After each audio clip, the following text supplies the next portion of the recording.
I worked overnight shifts as a systems technician in a tech company. The company implemented night shifts to avoid disruptions to daytime operations. My job was straightforward: monitor servers, troubleshoot alerts, and roll out software updates. It was ideal for me: quiet, efficient, and free from the distractions of a busy office. The office building was sleek and modern, with an open concept layout. During the day, it was a hive of activity, buzzing with phone calls, team huddles, and the hum of a busy workplace. But at night, the energy drained away, leaving an eerie stillness. Most of the lights operated on motion sensors, so the large sections of the office stayed in shadow. The only sounds were the steady whir of the air conditioning and once in a while the distant hum of a janitor's vacuum. I had always liked the solitude of the night shift, but something about tonight felt different. It was just after 3 a.m. My shift had been uneventful.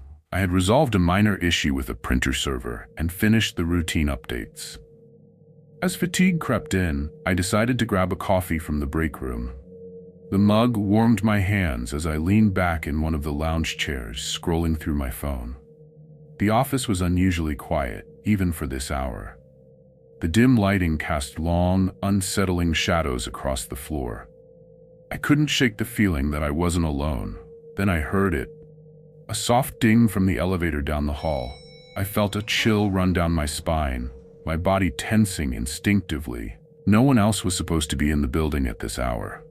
Security rarely came inside unless there was an issue, and there weren't any scheduled maintenance workers. My first instinct was to dismiss it as my imagination, maybe a residual sound from earlier. But the more I thought about it, the less it made sense. Curiosity got the better of me. Setting my mug down, I walked into the hallway. My footsteps echoed unnaturally in the stillness, each step a reminder of just how empty the building should be. The elevator doors slid open with a soft hiss, revealing nothing. The hallway remained empty, the air suddenly heavy with an inexplicable tension. I stood there for a moment, staring at the open elevator. My rational mind told me it was a glitch, an electrical hiccup. I even mumbled aloud, trying to convince myself, probably just a sensor issue. I turned and returned to the lounge, trying to shake off the unease. But as I sat back down, the ding echoed again, louder this time. My breath hitched. This time, there was more than just the sound. I heard a faint voice. It wasn't coming from down the hall. It was coming from inside the elevator. My mind raced with possibilities. Was security testing the intercom system? Was someone playing a prank? The voice was muffled, distorted, and faint, like it was filtered through static or buried under layers of interference. It wasn't conversational, it was strained, almost pleading. My heart pounded as I debated what to do. Every instinct screamed at me to leave it alone, but something in that voice, its desperation, pulled at me. Gathering my courage, I approached the elevator again. My hands were clammy, my pulse hammering in my ears. The doors slid open just as I reached them, revealing the same empty car. The polished steel walls reflected my pale face back at me, warped slightly by the curve of the metal. The voice cut off abruptly, as though someone, or something, had realized I was listening. The silence that followed felt alive. Then, without warning, the doors closed and the elevator began to ascend. I stepped back, watching as the indicator lights tracked its movement. 2nd floor, 3rd floor, 4th. It stopped at the top level, the executive offices. My unease turned to dread. Those offices were always locked after hours.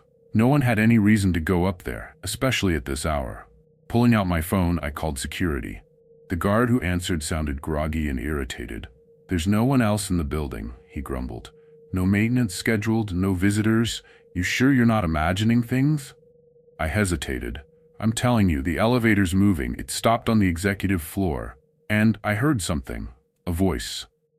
The guard's tone shifted, growing sharper. "A voice?"